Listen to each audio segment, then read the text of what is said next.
folks. So today I'm going to go through how to fill out Spreadsheet 1 with you. So if you think you might be a candidate to fill out Spreadsheet 1, this is the video for you. So first we're going to go to my website, gentaxprep.com, go to Forms and Spreadsheets, and then download Spreadsheet 1. Now, just so you know, if you're not sure which spreadsheet to do, I have a whole guide with some questions. So make sure you check that out. That's also included in both the new and returning client forms. But I'm assuming that you think you might be eligible to do Spreadsheet 1. So let's talk about it. So yes, first, do tell me your name so I know whose it is.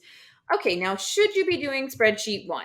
So Spreadsheet 1 is for actors who have W-2s only from acting work. Or if you have any 1099s, it is very minor. Like if you just did like a $200 reading and that's it, fine. If you've got more than like $1,000 on 1099s, you should do Spreadsheet 2 because we probably want to get rid of those 1099s. So this is for people who have pretty large deductions. So unfortunately, in 2017, Republicans in Congress and Trump passed a tax bill that removed employee deductions as a category on the federal return. You can no longer take any deductions incurred as an employee, which most people that work on Broadway or national tours or regional theaters, most of the time you are an employee.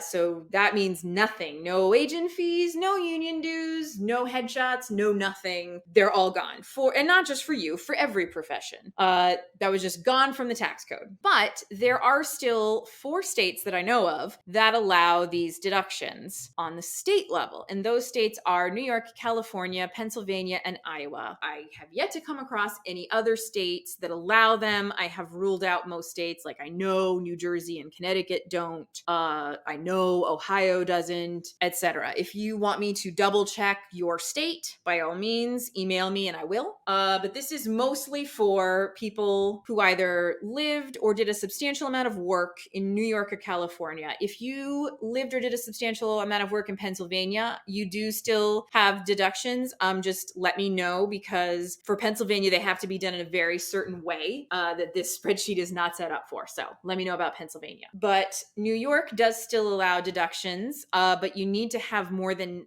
about 10,000 if you're single, 20 if you're married. And California does allow them if you have more than 5,000 or 10,000 if married. So if you did not live or work in one of those states, or if you did, but you only have a couple thousand in deductions, I'm sorry.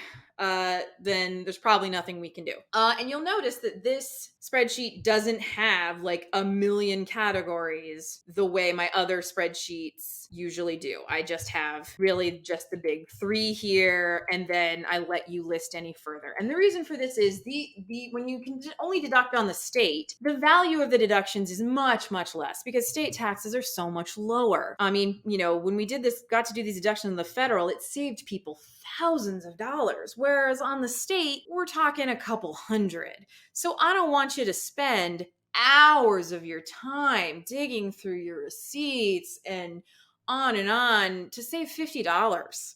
If you're in the category where you've got this much, we're just going to take the big ones and the ones that are quick, easy to look up, easily provable, and leave it at that. And especially we want easily provable because New York is audit happy on these types of deductions. I have had a number of clients who took totally legit, reasonable deductions get audited and be asked for receipts. So it does happen.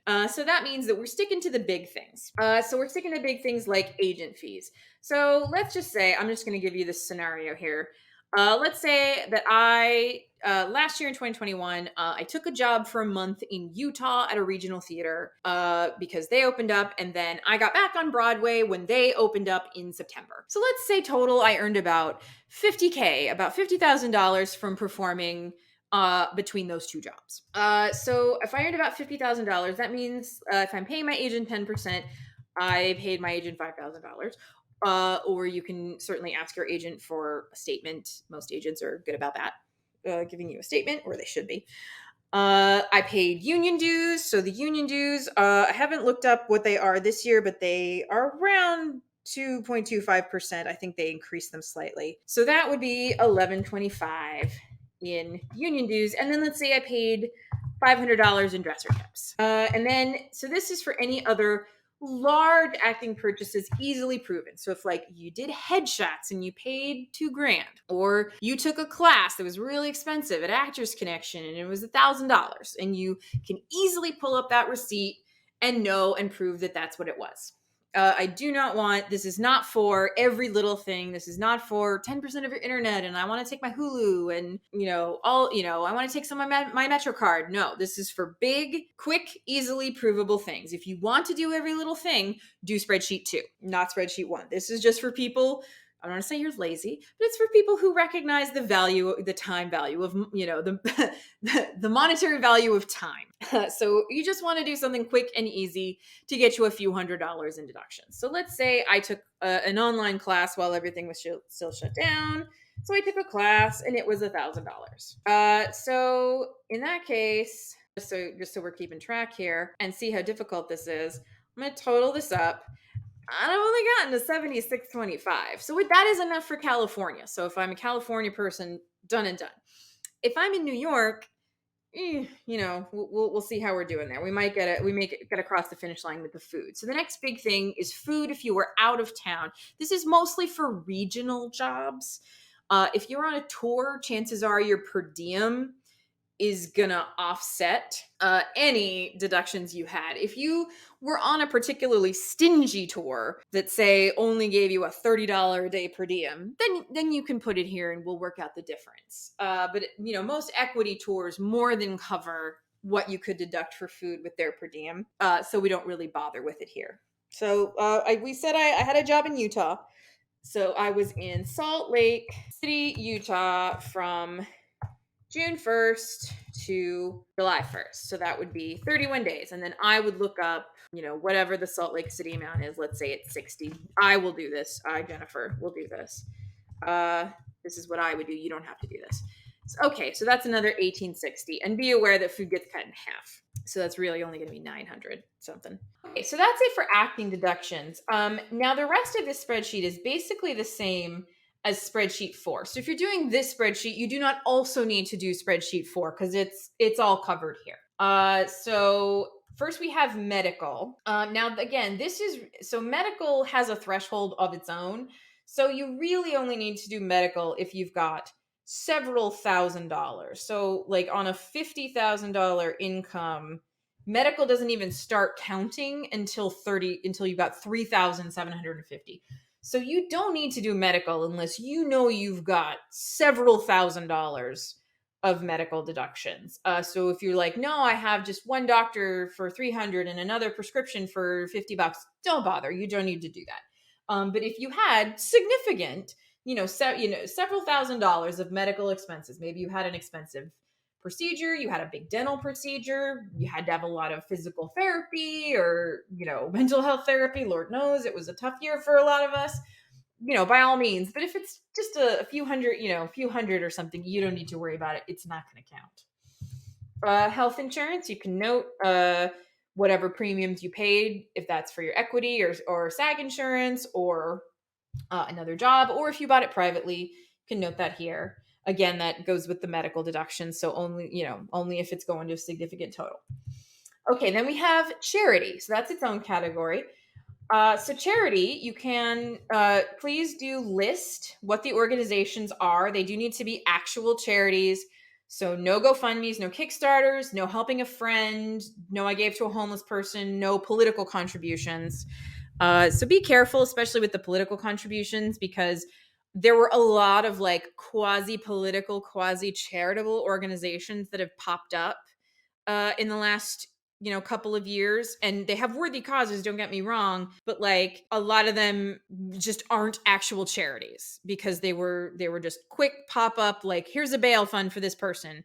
And as wonderful as that is not a charity, and you cannot take a tax deduction on it. So make sure it's an actual 501c3 charity. If you've already watched my intake form, I've detailed that it's the same thing. But if you're not sure, go to the organization's website, look at their donate page. It will say it's a charity. if it is a charity, because that is a way to entice donors. If they do not say they are 501c3 charity, they are not, because there's no reason they wouldn't say it if they are. So let's say I gave to NAACP and I gave $500 to them, and let's say I gave Planned Parenthood another $500. And then so that's money. So now we have item charity. So you can put item charity here separately from the intake form. So yeah, if you gave to Goodwill or another Housing Works, one of those charities, you gave them a bag of clothes, you can put that here. So let's say I gave $400 worth of stuff. If you're not sure how much money it is, you could always just tell me. You could just type next to here like, 3 bags of clothes, and then I'll help you figure out a number when we talk, or email. If you want to put a number higher than 500, then I need to see, you need to upload to me the actual receipts from the charity along with an itemized list of what you gave and how you valued it. They're very strict about that. So you cannot just guess that you gave $800 and not have any documentation for it. So if you don't want to do all that extra documentation, you got to give me a number under 500. So if you want to do over 500, you need to do all the documentation to get 500. So, just tell me $499 if you're not sure, and it's over 500. Tax prep fees. If you're a client of mine from last year, I have this. And I'm more than happy to look it up for you and add it in if you don't remember. If you're a new client, look it up, find out how much you paid if you paid something. So let's just say $250. Mortgage interest and property taxes. You usually get documentation on that, and I always love to see the documentation just to double check, but you can always put the info here if you have that. Personal property tax is a tax that really only comes up in certain states. I think Connecticut is the only state I commonly see it. It's like there isn't one in New York or New Jersey or California. So, but if you're in a state with personal property tax, you can add that here. And for residents of Alaska, Florida, Nevada, New Hampshire, South Dakota, Tennessee, Texas, Washington, or Wyoming, those are the no income tax states. Please tell me if you had any big sales tax purchases, like you bought a car, you bought a washing machine, something that is multiple thousands of dollars. If you bought a really expensive dress and it was, $500, I don't need to know about that. But if you bought I don't know, how much is a Gucci bag? Can you buy a $4,000 Gucci bag? Yes, by all means, tell me about that. And that is it. That is really it. So make sure that when you save this and send it to me, so save as, we're going to save it as an Excel file, as an XLS. Please do not send it any other way. If you cannot, for some reason, please do not send it as a PDF, because I cannot edit PDFs and I need to edit these in order to use the formulas. They are very helpful. So if you send it to me as a PDF, I'm going to have to type it myself into Excel or sit there with my calculator. And that's not fun for anybody. Definitely not me. So please send it as an Excel. If for some reason you absolutely cannot, I generally can't open numbers. I have been able to sometimes with a program I found, but it's not a guarantee. So I really prefer you don't do it. So if you can't save it as an Excel for some reason, you just can't get your Mac to do that for you, then please, by all means, upload it to Google Sheets, and I can work with it in Google Sheets, because Google Sheets is basically the same as Excel, as long as you give me permission to edit it. So if you're not sure, you're having trouble, by all means, email me. But my strong statement is, please don't send it as a PDF if there's any way to avoid it, and please don't send it as numbers if there's any way to avoid it. My preference is an Excel sheet or as a Google Sheet.